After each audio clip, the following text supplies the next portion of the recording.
சிறகடிக்க ஆசை அடுத்தது எப்படி போகுதுன்னு பார்ப்போம். இங்க பார்த்தீங்கன்னா, ரோகிணி வந்து ரூ. 1,00,000 வேணும்ன்ட்டு சுஜி வீட்டுக்கு போறாங்க. அங்க வந்த அவங்க அம்மா பார்த்துட்டு, "வா மகளே" அப்படின்னு கூப்பிடுறாங்க. "இங்க என்ன வந்திருக்கா?" அப்படின்னு நம்ம சுஜியோட அப்பா கேட்குறாங்க. "என்னன்னு பேசிட்டு வரேங்க" அப்படின்னு போய் கேட்குறாங்க. "ரோகிணி ஏன் இவ்வளோ தூரம் வந்திருக்க? என்ன விஷயமா?" அப்படின்னு கேட்குறாங்க. "இல்ல ஆன்ட்டி, எனக்கு ஒரு சின்ன உதவி பண்ணணும் ஆன்ட்டி. நான் ஒரு பிரச்சனையில இருக்கேன். எனக்கு ஒரு ரூ. 2,00,000 அட்வான்ஸா குடுங்க. நான் 1 மாசத்துல தந்துருதேன். எனக்கு பணம் ரொம்ப அர்ஜென்ட்" அப்படின்னு ரோகிணி கேட்குறாங்க. "இல்ல மகளே, நான் எப்படி குடுக்க முடியும்? இப்ப ஏற்கனவே சுஜிக்கு தான் கொஞ்சம் பணம்லாம் ரெஸ்டாரண்ட்ஸ் வைக்கிறதுக்காண்டி பணம்லாம் குடுத்தேன்" அப்படின்னு சொல்றாங்க. "சரி பார்ப்போம். சுஜியோட அப்பா கேட்டு பார்க்குறேன்" அப்படின்னு போய் கேட்குறாங்க. கேட்டோனே, "சரி குடுத்துரு. ஆனா இவள வச்சு ஒரு காரியத்த நம்ம பண்ணணும். அவ நமக்கு சாதகமா வந்திருக்கத நம்ம விட்டுறக்கூடாது." "என்னங்க சொல்றீங்க?" "ஆமா. அந்த குடும்பத்த ரொம்ப நாளா பிரிக்கணும்னு நெனச்சேன். அது உன் மூலியமா நடக்கல. நம்ம இவள வச்சே நடத்திருவோம். வேற வழி கிடையாது. ஏன்னா சுஜிய வந்து நம்ம கூப்பிட்டா வரமாட்டா. ஆனா பிரச்சனைய உருவாக்குனா கண்டிப்பா அவளே வெளிய வந்துருவா. அதுக்கு தான் பணத்த குடுத்து இவள நமக்கு சாதகமா எல்லா விஷயத்தையும் செய்ய வச்சுருவோம்." அப்படின்னு சொல்லி அவர் அப்பா அனுப்புறாரு. யாருன்னா சுஜியோட அப்பா. மறுபடியும் "ரோகிணி, அவங்கட்ட கேட்டேன். தாரேன்ட்டாங்கம்மா.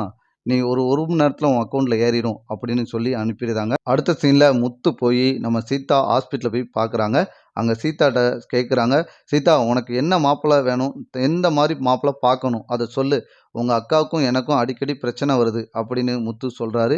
இத கேட்ட சீதா, "உங்களுக்குள்ள எதுக்கு மாமா பிரச்சனை? என் வாழ்க்கைய நானே பார்த்துக்கிடுதேன்." "சீதா, அப்படிலாம் சொல்லாத. உங்க அம்மா என்னைய நம்புறாங்க. நீனும் என்னைய நம்புற. உனக்கு நல்ல மாப்பிள்ளையா பார்த்து நிறுத்துறது என்னோட கடமை. நீ சொல்லு சீதா" அப்படின்னு முத்து கேட்குறாங்க. உனக்கு என்ன மாரி மாப்பிள்ளை வேணும்?"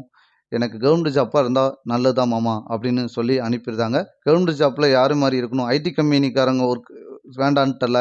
கண்டிப்பா சீக்கிரத்திலே உனக்கு பார்த்து நிறுத்துறேன் அப்படின்னு முத்து சொல்லிட்டு போயிருந்தாங்க. அங்க மீனா வந்து கேட்குறாங்க, "எங்கங்க போயிட்டு வந்தீங்க?" அப்படின்னு.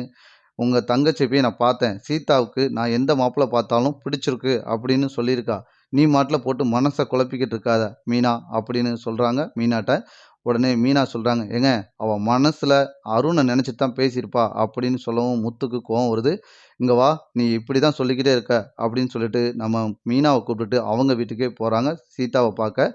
"ஏய் சீதா, நீ தானே மாப்பிள பார்க்க சொன்ன. உங்க அக்காட்ட ஃபர்ஸ்ட்டு சொல்லு" அப்படின்னு நம்ம முத்து கேட்குறாரு. உடனே மீனா சொல்றா, "நீனா பார்க்க சொன்ன சீதா" அப்படின்னு மீனா கேட்குறாங்க. "இல்ல, உங்களுக்குள்ள பிரச்சனை வேணான்னு தான் பார்க்க சொன்னேன். எனக்கு கல்யாணமே வேண்டாம்" அப்படின்னு சீதா சொல்றாங்க. "சீதா, என்ட்ட காலையில ஹாஸ்பிட்டல்ல எந்த மாப்பிள்ளைய பார்த்தாலும் கல்யாணம் முடிப்பேன்னு சொன்னேன்." "இல்ல மாமா, அது உங்களுக்குள்ள பிரச்சனை வரக்கூடாதுன்னு தான் சொன்னேன்" அப்படின்னு சொல்லவும், "நீ அருண நினைச்சு தானே சொன்ன" அப்படின்னு மீனா கேட்குறாங்க. உடனே சம்மதிச்சுடுறாங்க. "ஆமா, நான் அருண மனசுல நினைச்சுட்டு தான் சொன்னேன்னு." அப்பதான் முத்துக்கு வந்து பொலப்பு வருது. அப்பன்னா அருண இவ மறக்கல. ஏன் நமக்காண்டி அருண வந்து கல்யாணம் முடிச்சு வைக்கக்கூடாது அப்படின்னு முத்து யோசிக்க ஆரம்பிச்சுட்டாரு. இப்ப கண்டிப்பா வந்து முத்து வந்து நம்ம அருண கல்யாணம் முடிக்க வைக்க போறாங்க. அடுத்தடுத்த எபிசோட் இப்படிதான் நண்பர்களே போப்போது. இந்த கதை உங்களுக்கு பிடிச்சிருந்தா லைக் பண்ணி ஷேர் பண்ணுங்க.